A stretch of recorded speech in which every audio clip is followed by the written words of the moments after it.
Selanjutnya kita masuk ke jarak titik ke bidang. Misalnya ada titik A dan sebuah bidang. Nah, untuk mencari jarak titik ke bidang, sama halnya dengan jarak titik ke garis, maka titik A juga kita proyeksikan terhadap bidang. Yang dimana nanti hasil proyeksinya akan membentuk 90 derajat atau hasil proyeksi tegak lurus terhadap bidang. Jadi itu ya yang harus kalian ingat, bahwa untuk mencari jarak titik ke garis maupun titik ke bidang, untuk memproyeksikan sebuah titik terhadap garis ataupun bidang harus membentuk 90 derajat atau tegak lurus terhadap garis atau bidang tersebut. Kita lanjut ke contoh. Diketahui kubus ABCD EFGH memiliki panjang rusuk 6 cm. Berapakah jarak titik A ke bidang BDE? Ini adalah kubus ABCD EFGH.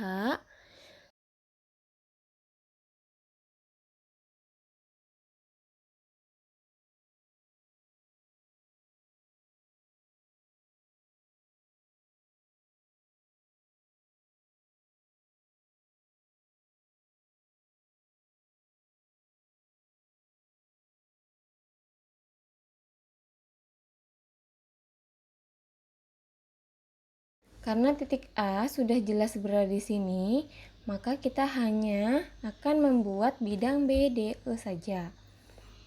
Ini adalah bidang BDE.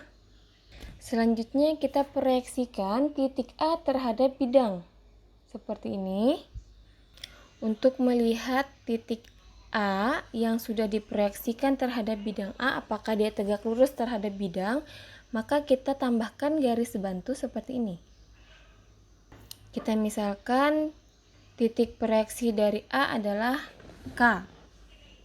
Seperti sebelumnya, kita akan membentuk sebuah segitiga yang berkaitan dengan garis AK dan garis EL. Kita misalkan L ya.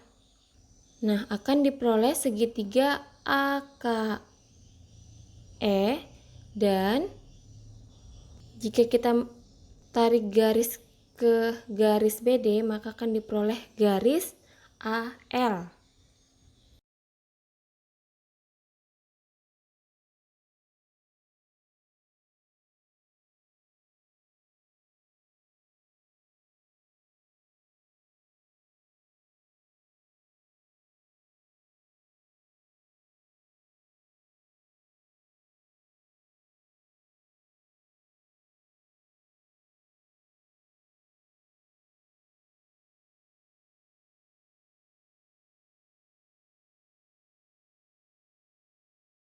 Maka jarak titik A ke bidang BDE diwakili dengan garis AK.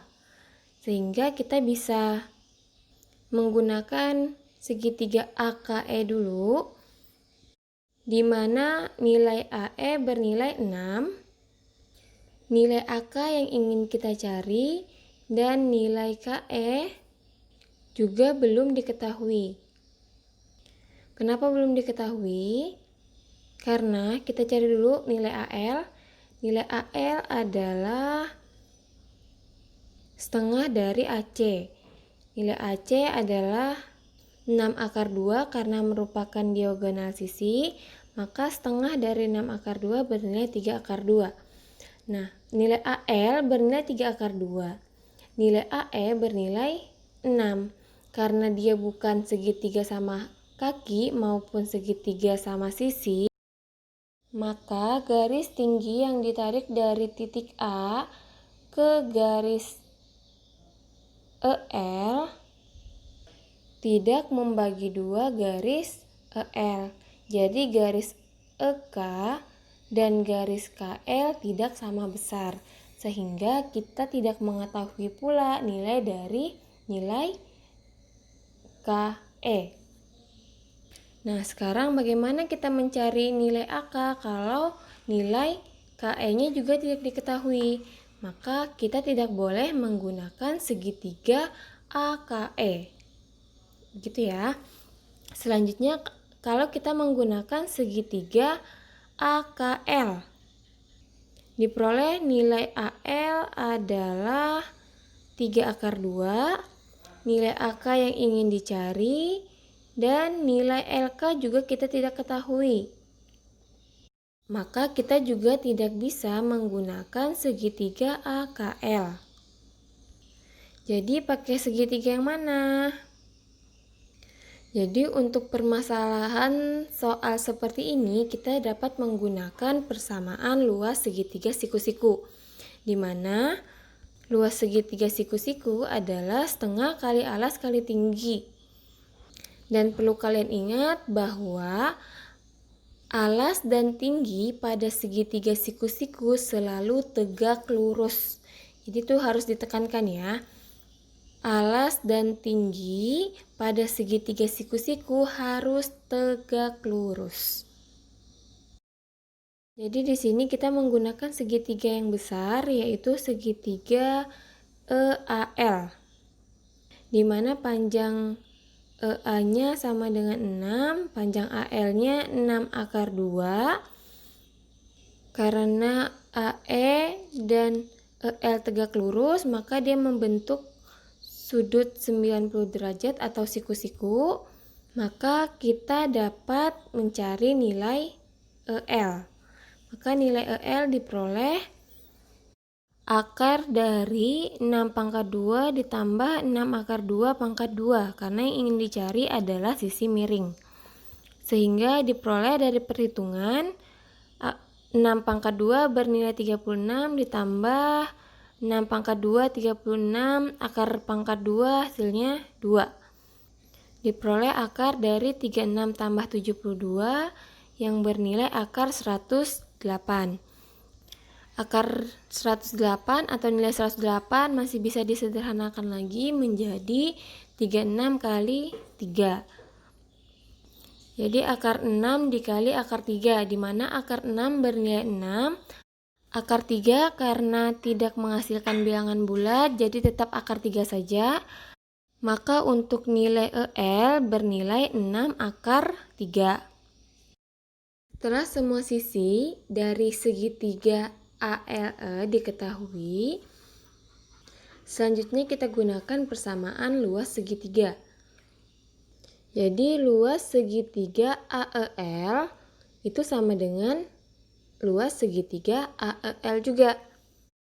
Karena segitiga AEL merupakan segitiga siku-siku, maka luasnya adalah setengah kali alas kali tinggi.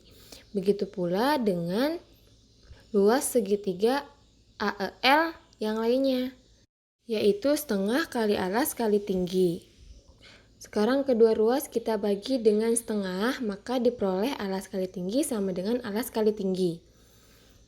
Saya tekankan lagi ya, untuk alas kali tinggi pada segitiga siku-siku, alas dan tingginya harus tegak lurus.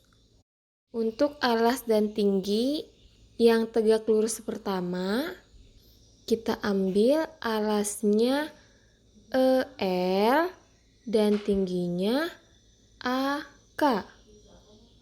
Bisa kalian perhatikan ya bahwa EL dan AK ini tegak lurus. Untuk alas dan tinggi yang lainnya, kita tidak boleh menggunakan alasnya EL dan tingginya AK lagi. Jadi kita cari garis yang tegak lurus lainnya. Bisa kita lihat pada segitiga ini, untuk dua garis yang saling tegak lurus lainnya adalah garis AE dan garis AL. Karena garis AE sama garis AL membentuk sudut 90 derajat atau siku-siku. Maka untuk alas kali tinggi lainnya itu sama dengan AL dikali AE. Lanjut, untuk nilai EL bernilai 6 akar 3. Dan nilai AK adalah nilai yang ingin kita cari, sama dengan nilai AL adalah 6 akar 2 dikali nilai AE adalah 6. Maka nilai AK sama dengan 6 akar 2 dikali 6 dibagi 6 akar 3. Maka dari perhitungan diperoleh 6 akar 2 dibagi akar 3. Apakah cukup sampai di sini? Belum ya, karena penyebutnya masih bernilai akar, maka harus kita rasionalkan dulu. Bagaimana cara merasionalkan? Masing-masing dari pembilang dan penyebut dikalikan dengan akar 3 atau penyebut yang memiliki akar. Oleh 6 akar 2 dikali akar 3 sama dengan 6 akar 6 per akar 3 dikali akar 3 sama dengan akar 9. 6 akar 6 per akar 9 bernilai 3. 6 bagi 3 hasilnya 2. Akar 6. Maka nilai AK bernilai 2 akar 6. Sekian dan terima kasih. Jika ada yang ingin ditanyakan, silahkan tuliskan pertanyaan kalian di kolom komentar. Semoga video pembelajaran ini dapat membantu kalian dalam menyelesaikan permasalahan atau persoalan jarak titik garis bidang pada bangun ruang atau dimensi 3. Assalamualaikum warahmatullahi wabarakatuh.